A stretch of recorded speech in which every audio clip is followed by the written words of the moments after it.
Hello everyone, welcome back to the channel. आज हम बात करेंगे कार्डियक अरेस्ट के बारे में, हार्ट अटैक के बारे में। बेसिकली जिम के अंदर जब किसी को हार्ट अटैक होता है तो उसके बारे में क्या ऐसा होता है कि एक्सरसाइज करने की वजह से आपको हार्ट अटैक हो। अभी बीते कुछ सालों में बहुत सारे ऐसे केसेस सामने आए हैं जिनका रीजन जो है वो हार्ट अटैक निकल कर आया है। जिम के अंदर जब एक्सरसाइज करते हुए किसी की डेथ हुई, वो सारे केसेस देखकर बहुत सारे लोगों के मन में बहुत सारे मिथ्स आ गए हैं और लोग डरने भी लगे हैं जिम को लेकर। बहुत सारे लोगों को तो मैंने कहते हुए सुना है कि जिम मत जाओ, एक्सरसाइज मत करो और ट्रेडमिल पर रनिंग मत करो वरना तुम्हें हार्ट अटैक हो जाएगा। तो क्या ऐसा होता है कि एक्सरसाइज करने की वजह से आपको हार्ट अटैक हो जाए?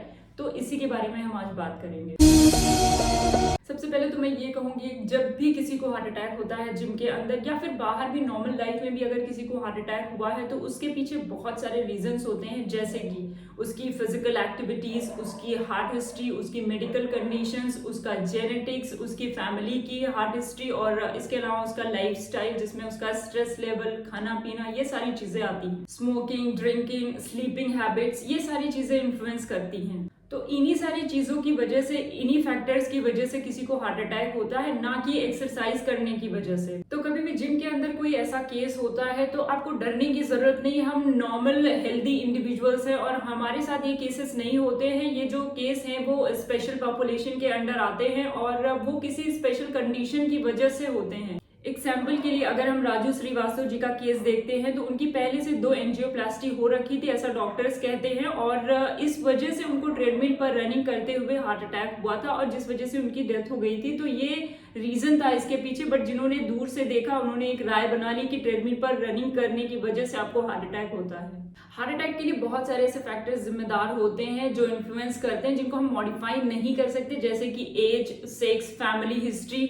बट कुछ ऐसे फैक्टर्स हैं जिनको हम चेंज कर सकते हैं, जिन पर अगर हम थोड़ा काम करें तो डेफिनेटली हम हार्ट अटैक से बच सकते हैं, जैसे कि लिपिड प्रोफाइल, एक्सरसाइज हिस्ट्री, आपका stress level, smoking, diabetes, sedentary behaviour, physical activities. ये सारे फैक्टर्स ऐसे हैं जिन पर अगर हम काम करें तो डेफिनेटली हम हार्ट अटैक से बच सकते हैं। इसके साथ साथ वर्कआउट करने के टाइम पे, आपका एक्सरसाइज प्लान डिजाइन करने के टाइम पे हमें कुछ चीजें ध्यान रखनी चाहिए जिसकी वजह से हम वर्कआउट के बीच में अगर कोई कॉम्प्लिकेशंस होने वाले हैं, वर्कआउट की वजह से अगर कुछ प्रॉब्लम हो सकती है तो उनको हम चेंज कर सकते हैं, उनसे बच सकते हैं। तो क्या वो फैक्टर्स हैं, चलिए उसके बारे में देखते हैं। कुछ फैक्टर्स ऐसे भी हैं जिनके जो बहुत ही बेसिक हैं बट जिनके बारे में कोई बात नहीं करता है, जिनके बारे में कोई बताता नहीं आपको। मैं उन चीजों के बारे में भी आपको बताऊंगी, तो वीडियो को लास्ट तक देखिए और स्किप मत करिए। अगर आप वर्कआउट नहीं भी करते हो तो आप देखकर, ये अगर कोई आपकी फैमिली में, आपके फ्रेंड्स या फिर कोई भी ऐसा जो एक्सरसाइज करता है उसको हेल्प हो सकती है तो आप उससे आगे ये फॉरवर्ड कर सकते हो और उसको बता भी सकते हो। आपका एक्सरसाइज प्लान स्टार्ट करने से पहले आपको ये ध्यान रखना चाहिए कि क्या आपको कोई मेडिकल प्रॉब्लम है, ऐसी कोई मेडिकल कंडीशन, कोई ऐसी डिजीज जिसकी वजह से आपको हार्ट प्रॉब्लम हो सकती है या उसका रिस्क भी हो सकता है। तो आपको डॉक्टर से कंसल्ट करने के बाद, आपको उनका क्लियरेंस लेने के बाद ही एक्सरसाइज स्टार्ट करना चाहिए। और एक्सरसाइज में टेस्टिंग और असेसमेंट करने के बाद ही आपका इंटेंसिटी और ड्यूरेशन डिसाइड करना चाहिए। अगर आपका ब्लड प्रेशर बहुत ज्यादा हाई रहता है तो वर्कआउट के पहले आपको आपका ब्लड प्रेशर मॉनिटर करना चाहिए, ड्यूरिंग एक्सरसाइज भी करना चाहिए और वर्कआउट के बाद भी करना चाहिए। हर इंडिविजुअल की बेसलाइन फिटनेस लेवल पर और उसकी मेडिकल कंडीशन पर डिपेंड करता है कि उसकी वर्कआउट की इंटेंसिटी क्या होगी, उसका ड्यूरेशन क्या होगा और वो कैसे वर्कआउट परफॉर्म करेगा। अगर हम इसे एग्जाम्पल से समझे तो 40% VO2 मैक्स किसी एक के लिए डिफिकल्ट हो सकता है और दूसरे इंडिविजुअल के लिए शायद वो उतना डिफिकल्ट नहीं होगा। अगर वेट ट्रेनिंग की बात करें तो शायद 5 kg का डंबल किसी एक के लिए भारी हो सकता है बट दूसरे इंडिविजुअल के लिए शायद वो बहुत हल्का हो सकता है। इसके साथ ही अगर आप किसी मेडिकल कंडीशन से सफर कर रहे हो तो रिगार्डलेस योर सिम्टम सीवियरिटी आपको एक मेडिकल क्लियरेंस चाहिए ही। भले ही आपको कोई सिम्टम्स ना दिख रहा हो, आप बेहतर फील कर रहे हो, फिर भी आप डॉक्टर से कंसल्ट करने के बाद ही आपका वर्कआउट स्टार्ट करें। और आपके वर्कआउट का पहला गोल होना चाहिए आपका जो हार्ट प्रॉब्लम है, जो आपको कार्डियोवैस्कुलर डिजीज का रिस्क है, उसको कम करना। उसके बाद सेकेंडरी गोल होना चाहिए फैट लॉस करना या फिर मसल गेन करना। क्योंकि अगर आप आपकी मेडिकल कंडीशन को इग्नोर करते हुए अगर प्राइमरी गोल आपका फैट लॉस या फिर मसल गेन रखेंगे तो शायद आपको वर्कआउट में कॉम्प्लिकेशंस हो सकती है, शायद आप इंटेंसिटी को उतना अच्छे से डिजाइन ना कर पाए। अगर आपको चेस्ट में टाइटनेस लगता है, हेवीनेस लगता है, फुलनेस लगता है, या फिर चेस्ट में पेन होता है ड्यूरिंग एक्सरसाइज या फिर रेस्ट के टाइम पर या फिर घर के काम करते हुए, तो आपको डॉक्टर के क्लियरेंस के बाद एक सुपरवाइज एक्सरसाइज ही स्टार्ट करनी चाहिए। इसके अलावा आपकी वर्कआउट की इंटेंसिटी आपको उतनी ही रखनी चाहिए जो आपके मेडिकल कंडीशन के सीवियरिटी को, उसके सिम्टम्स को ट्रिगर ना करे। एग्जाम्पल के लिए अगर आपको एंजाइना है तो अस्कीमिया थ्रेशोल्ड के नीचे रहकर ही आपको एक्सरसाइज परफॉर्म करनी चाहिए। इसके साथ ही longer warm up and cool down जरूरी है।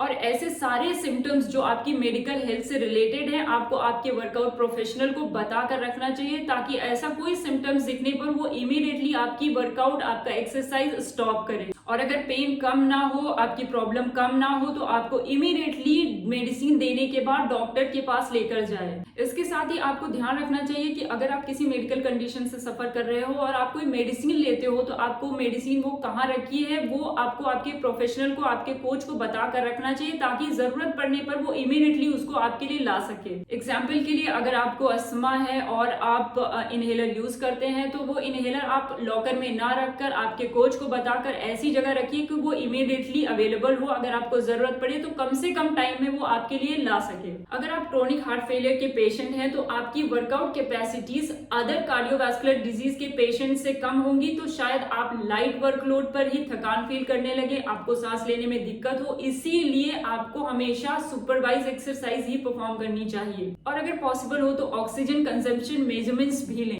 कुछ हार्ट प्रॉब्लम होने की वजह से हमारे एक्सरसाइज कैपेसिटीज रिड्यूस हो सकती हैं, जो stroke volume and cardiac output में एट्रियल कंट्रीब्यूशन के कम होने की वजह से होता है।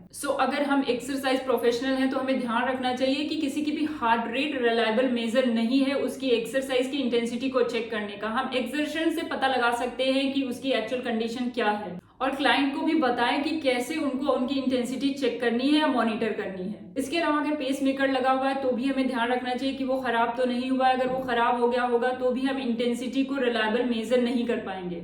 और अगर बाईपास हुआ है तो आपको ध्यान रखना चाहिए कि आपकी चेस्ट वॉल हील्ड हो चुकी है प्रॉपर्ली, तभी आपको अपर बॉडी एक्सरसाइज स्टार्ट करना चाहिए। जनरली इसमें 2 to 4 वीक्स लगते हैं, बट आप आपके डॉक्टर से कंसल्ट करने के बाद एक सुपरवाइज एक्सरसाइज ही स्टार्ट करिए। इसके अलावा वर्कआउट स्टार्ट करने से पहले आप एक बार सोचें कि क्या आप कभी भी बिना किसी मेडिकल कंडीशन की वजह से, बिना किसी रीजन के बेहोश हुए हैं, फेंट हुए हैं, तो भी आपको डॉक्टर से कंसल्ट करने के बाद आपको वर्कआउट स्टार्ट करना चाहिए। साथ ही साथ अगर आप डायबिटिक हैं तो डायबिटीज के पेशेंट में भी हार्ट प्रॉब्लम होने का रिस्क होता है, तो भी आपको डॉक्टर से कंसल्ट करने के बाद, मेडिकल क्लियरेंस के बाद आपकी वर्कआउट स्टार्ट करनी चाहिए। इसके साथ ही आपको कुछ बातों का और ध्यान रखना होता है, जैसे कि अगर आप पहली बार वर्कआउट स्टार्ट करने जा रहे हैं तो आपको आपकी इंटेंसिटी लो रखनी चाहिए। लो के आपका बॉडी, आपका हार्ट जब कंडीशन हो जाएगा तो आप आपको मॉडरेट इंटेंसिटी पे ले जा सकते हो, उसके बाद आप हाई इंटेंसिटी एक्सरसाइज कर सकते हैं। इसके अलावा रिगार्डलेस योर ट्रेनिंग एक्सपीरियंस, आपको याद रखना है कि आपकी बॉडी बहुत ज्यादा एग्जॉस्टेड ना हो, चाहे आप इंटरमीडिएट लेवल पर हो, बिगिनर हो या फिर एडवांस्ड हो। अगर आपको लगता है कि आप बहुत ज्यादा एग्जॉस्ट हो तो बॉडी को आप थोड़ा रेस्ट दीजिए, बॉडी रिकवर करने दीजिए, उसके बाद आपकी वर्कआउट आप दोबारा से स्टार्ट कर सकते हैं।